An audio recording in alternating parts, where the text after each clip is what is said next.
We were at the bar for Connor's 22nd birthday when the world first began to fall apart. It started with an absurdly small detail. I ordered 2 blue moons for us like always, but he picked the orange slice off the rim of his glass with a frown. I looked down at the one on my glass and asked, "Something wrong?" His frown momentarily changed to a look of disgust. "I hate oranges." That was odd, since it had been our ritual since his 20th birthday to always get that brand together when we were out at the bar because fruit's good for you. Therefore, this beer is healthy. But it was his birthday and he could do what he wanted, so I didn't ask about it. Rebecca, however, had already had a few. She cut past the group conversation to proclaim, "But isn't the orange the healthiest part?" Connor shook his head. "No way. Oranges are gross." Across the table, Dan said, "Oranges are great, man. They're nature's candy." Rebecca's older sister Shannon was with us that night. She countered, "No, beets are nature's candy." When we stared at her blankly, she asked, "Doug? You know, the Nickelodeon show Doug? With the dog, Pork Chop. Best friend Skeeter.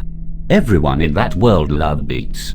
When we only vaguely recall the show she was talking about, she threw her hands out in defeat. Near us, an older regular was watching a television above the bar. He sneered. "Man, I'll tell you what's wrong with this country. It's them." He pointed at the screen. "I hate them." Around him, fellow regulars cheered, and he grinned with pride. He held his hands up high and said, "Round of shots for the whole bar. On me." And that was all I really remembered of the first night things began to unravel. After that, my memories got blurry, and I woke up under a villainous beam of sunlight with overwhelming nausea and a killer headache. My first mighty act of willpower was to close the blinds and hide us from the monstrous sun. Dan was on the floor of my room under my computer table, and Rebecca was in the hallway swaddled in every single blanket the house had to offer. With relief, I saw that Connor was propped up on his bed by an array of pillows that kept him on his side. A trash can below him was filled halfway up with vomit, and Shannon sat in the corner on her phone. Upon seeing me, she said, "Oh, does your head hurt? Good. He's all yours now. I'm going home and going to sleep." I was left to take care of the birthday boy, which admittedly was much easier now that he was half awake. The one thing I did ask him during his stupor was, "Do you really hate oranges?" "Always have, man," he groaned. And I was left feeling as if our roommate ritual for the entire last year had been some weird sort of lie that he'd grown tired of carrying on. I stewed on that feeling for the rest of the day. What if he didn't really consider me a friend? What if he was just humoring me because we were roommates? It felt as if my entire position in the group was in jeopardy, as if the way I thought of myself was under threat. It was annoying, lonely, and terrible feeling that kept me up all Sunday night. On Monday, I downed coffee and sat morosely at my computer. This was my first job after graduation, and I was finding it unfulfilling. Did we even do any real work? While my co-workers spent most of the day huddled around a meeting room television watching the news, I could only think about the orange issue. By the end of the workday, I had decided to cave. I was the first one at the bar that evening, and Dan sat next to me about 20 minutes later. He looked at my stout and said, "No blue moon today." "I hate oranges," I lied with a grimace. To my surprise, he said, "Me too?" That was weird. "Didn't you say they're nature's candy?" Not even close. He looked to be rather offended. "Oranges are the highest carrier of disease among all fruits and vegetables." Mortified, I asked, "Seriously?" He folded his arms. "You absolutely disgusting fruit." That was a bold enough claim that I put down my stout and picked up my phone. After a few searches, I began to grow very confused. Citrus greening, citrus canker, citrus black spot, gross. Sweet orange scab. How have I never heard of these diseases before? The pictures were horrifying. Oh, but wait, these only affect oranges and are not dangerous to humans. Dan just shrugged. Science says a lot of things are safe, then suddenly they find out they're not. I'm not eating anything that looks like that. I didn't agree with him, but the images had still unsettled me. Maybe there was a reason to avoid oranges after all. The rest of the gang showed up soon after, but the disturbing images never truly left my awareness. Later that night, as we all spilled out of an arbor in front of my place, we were laughing and joking again as normal, and I was starting to feel a little better. I'd overblown the whole issue, really. There was nothing to worry about. These people didn't secretly hate me, and I did belong. Across the street, one guy began yelling angrily at another. The herb pulled away, removing the barrier between our group and the guys. We saw them push at each other, scream back and forth, and then begin trading punches.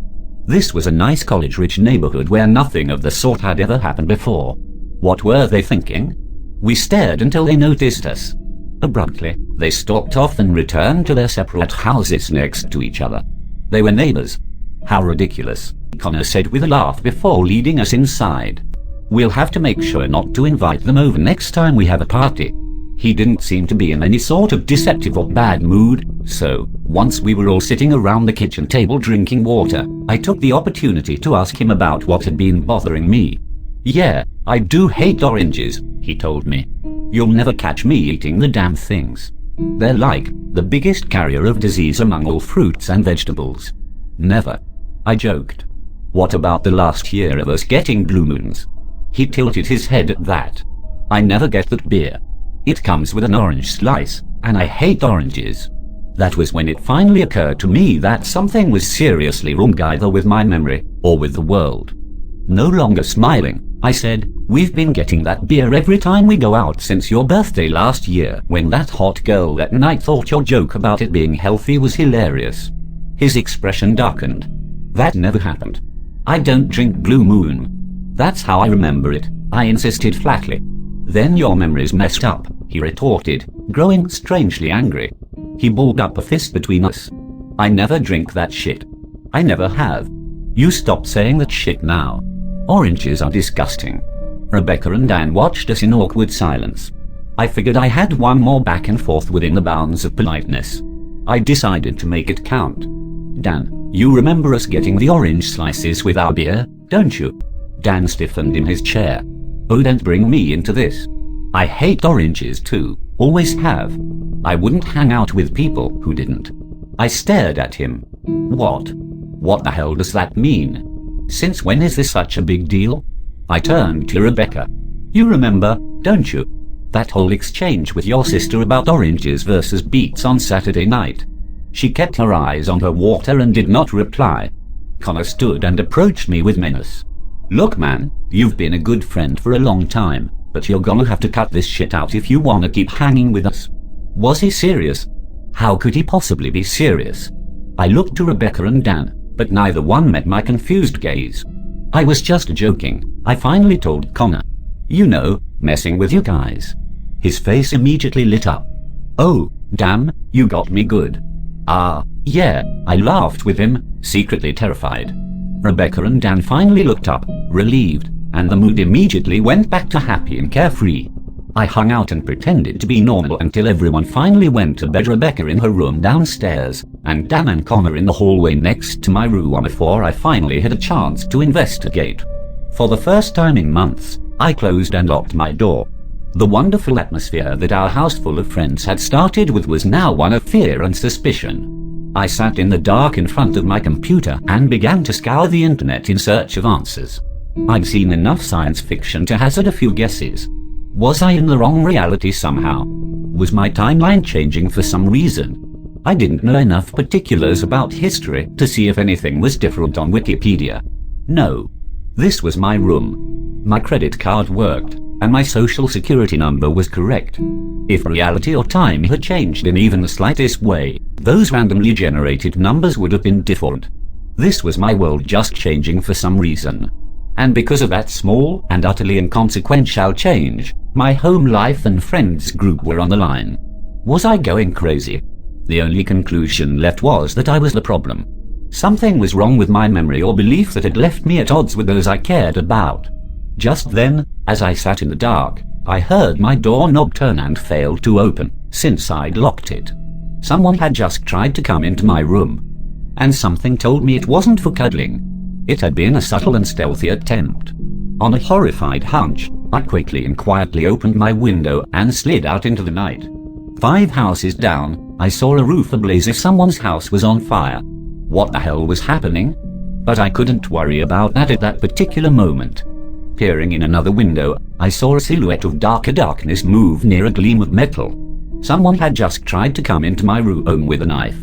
The silhouette disappeared into deeper shadow, leaving me with no identity beyond the fact that it had to have been one of my roommates. How in the eve of blazing hell had a like or dislike of oranges come to such a point? This was not normal. This was not natural. Crouched out there in the chilly night, illuminated only by a housey fire 5 lots distant, I was forced to face the only conclusion left: something supernatural was going on. As soon as I truly entertained that notion, the firelit darkness felt suddenly far less solitary. Were eyes upon me? Was something watching me even then? I found it hard to believe that hating oranges was the primary goal of whatever was happening, rather just the side effect of a slowly creeping insanity or possession of some sort. There was nothing to do about it at that particular moment. I didn't feel safe outside, but I didn't feel safe back in my room, either. I barricaded the door and windows and found only the least satisfying half-awake form of sleep. In that odd mix of dreaming and waking, images of diseased fruit tortured my awareness. I didn't get a chance to catch Rebecca alone until Wednesday. She was the first to show up to the bar that evening, like Dan had been on Monday, but she seemed uncomfortable and apprehensive. After she looked over her shoulder for the 3rd time at the entrance to the bar, I asked quietly, "Are you afraid, too?" Her gaze spoke volumes. She bit her lip, looked at the door again, then told me, "Just stop screwing around with the oranges thing, all right?" "What is the oranges thing?" I demanded in a whisper. "What is going on?" Kate panicked at my questions. She insisted, "Just tell them you hate oranges, all right? Just freaking tell them you hate oranges. Stop asking about it, stop poking at it. I like my life. I like you guys. I like my house. Stop disrupting everything." I grabbed her hand as it lay on the table between us. "I just want to understand. Where did this hatred for oranges even come from? What is going on that is making our roommates act like this?" She finally looked me in the eyes, and I saw bloodshot exhaustion there. "Wait," I whispered. "Have you been sleeping poorly, too? Bad dreams?" Her eyes opened a little wider. She went to speak, but she saw someone come in the back door of the bar and quickly pulled her hand away from mine. Connor fell upon me rather forcefully from behind, but only to wrap his arm around my shoulder and neck. "Ooh, what are you two lovebirds up to?" He knew we weren't a thing anymore. What was his problem? Following the cue from Rebecca's masked terror, I said, "Just talking about how much we hate oranges, bro." Connor jerked his neck toward her. "Is that so, Rebecca?" She didn't speak. She just forced a smile and nodded weakly. "Awesome, awesome," he said with genuine relief. He let go of me and sat between us. "I knew you two would come around." Dan arrived soon after, complaining of a vendor selling oranges he'd seen on the way over. "Grossest pile of disease you've ever seen." He shuddered. I looked to Rebecca, but she silently warned me to just go with it. And I did. For the next hour, I carefully observed Dan and Connor, trying to figure out what was going on with them. It wasn't until I went up the bar to get Rebecca and myself more drinks that I saw something that chilled my soul. A girl took a picture of 3 of her friends to my left. The angle was such that my table was in the background. While waiting for the drinks, I happened to glance at her phone. My table was indeed in the background. There was Rebecca, there was Dan, there was Connor, and someone else. I only saw her phone for an instant before she turned away, but I was certain enough to surreptitiously turn around and pretend I was texting while I angled my camera up at my friends. There, among the crowded patrons of the bar shown only in choppy frame above rain rendering, was the shadow of a person bent down near Connor's ear. As I stared at my phone in paralyzed terror, that shadowy head tilted up, as if it was looking at me with concern. Rather than react and give myself away, I shouted to my friends, "Picture time." The silhouette turned a half step and vanished as if a gust of wind had dissipated it in one fell swoop. My friends smiled and made faces. The flash irritated a few surrounding patrons, but I'd gotten away with it. And there was something among us. Holy Christ, a literal shadow whispering in Connor's, murmuring insidious words of hatred, no doubt. But why oranges? That Wednesday night, at 8:42 p.m. EST, a runaway car crashed into the front of the bar, smashing all the windows and killing a woman. I know the exact time because the police forced us all to give statements before we could go. We'd been across the entire bar and had only seen the aftermath, really, but I was still pretty unhelpful. All I could think about was the shadow lurking among us. As the Uber pulled onto our street that night, I absently studied the blackened shell of the house that had caught on fire 5 lots down. It was still smouldering, and it looked like nobody had come to put it out. In fact, it looked like nobody lived there at all. Looking left and right, I noticed that half of the houses on our street had no cars in their driveways. We weren't so fancy as to have garages. Was the lurking shadow driving people away? Why hadn't anyone said anything? Were they even conscious of the shift in tone of our community? It had been the best time of my life until suddenly neighbors were getting in fist fights in broad daylight. My roommates had developed a random weird hatred, and houses were burning down without anyone calling the fire department. We sat in silence around the kitchen table for at least 10 minutes. Shaken by the car crash that had killed someone across the bar, Rebecca finally spoke. She murmured, "I hate oranges, too." Dan and Connor moved to her and hugged her tight. "It's all right. You're one of us. We'll always be here for you." As they held her, they glanced at me a few times, and I joined the huddle to avoid starting another fight. I wondered if the shadow was there with us, embracing us the way we were embracing Rebecca. I could even feel the issue clouding in my mind. Did I hate oranges, too? I mean, everyone else did. And those pictures of diseased oranges were disgusting. Had I really liked orange slices with my beer this whole last year? If I had, I might have just been horribly mistaken. Misled, even, by beer advertisements. Those ads never said anything about the diseases oranges could catch. That was odd, wasn't it? It was like they didn't want me to know. It would hurt their sales for me to know. These thoughts plagued me that night and all the next day. At work on Thursday, while my co-workers randomly cried in their cubicles or had hushed discussions that broke up as soon as a manager neared, I sat on my computer and researched paranormal possessions and hauntings. One of the things I learned was that demonic beings, that is, entities from a religious sphere of ID-shaded signs of God and good, and tried to get those they were trying to possess to destroy crosses and pour out holy water and the like. That made sense. But if the being haunting my friends, my house, and my street was not from the religious sphere, but perhaps a different space, what if oranges were a representation of the things that made it vulnerable? If this was some sort of anti-nature spirit, maybe it was pouring hatred of oranges into my community because oranges could drive it away. But that was crazy. I actually laughed out loud in my cubicle as I internalized the idea, and one of my crying co-workers looked at me like I was a monster. "Oh, sorry," I told her, grimacing awkwardly. "I was just thinking about something else." She glared and rotated away in her chair. Thursday night wasn't one of our usual bar nights, so I was at home when Rebecca's older sister Shannon stopped by. It was for something trivial, but on the way out, I caught her on the porch. I needed reassurance. "Hey, Shannon, you remember that whole conversation about oranges versus beets last Saturday?" She rolled her eyes. "Yeah. What about it?" I gulped. "So that did happen?" "Yeah. And Connor and I have been joking about orange slices for the last year." Narrowing her eyes, she said, "Yes." "Why?" "I don't know," I told her truthfully. "I'm just starting to doubt my own reality." I had to be sure. She scrolled through Facebook on her phone, then showed me a picture. "Look, it's the two of you on his 20th birthday last year, when I was designated driver as usual. In the picture, we were both holding our beers forward, orange slices on full display. The hot girl who had sparked the entire tradition was sitting next to Connor, exactly like I remembered. It's real." I looked up at her. "How do you feel about oranges?" She grimaced, but not out of disgust. "What? Why? They taste all right, I guess."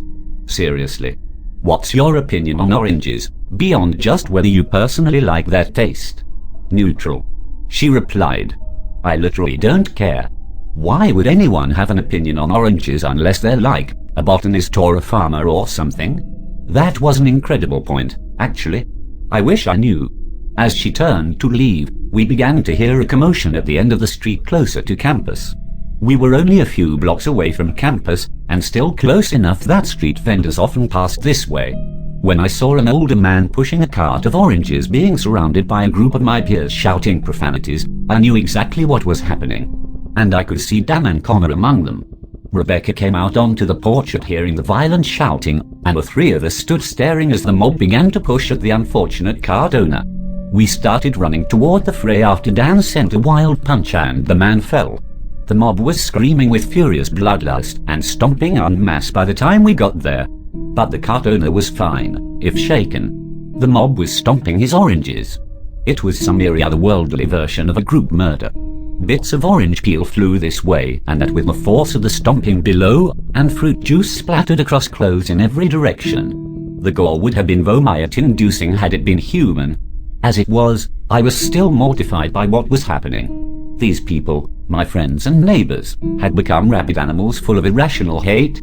Shannon looked at me in confused askance. I shook my head. I had no idea. But Rebecca, terrified as she was, chose to join in. Running forward, she started screaming profanities and stomping on the last of the oranges while the others began cheering. Soon, they would notice that we had not joined in. "Shannon, you better go." She took my advice immediately and began walking away toward her car.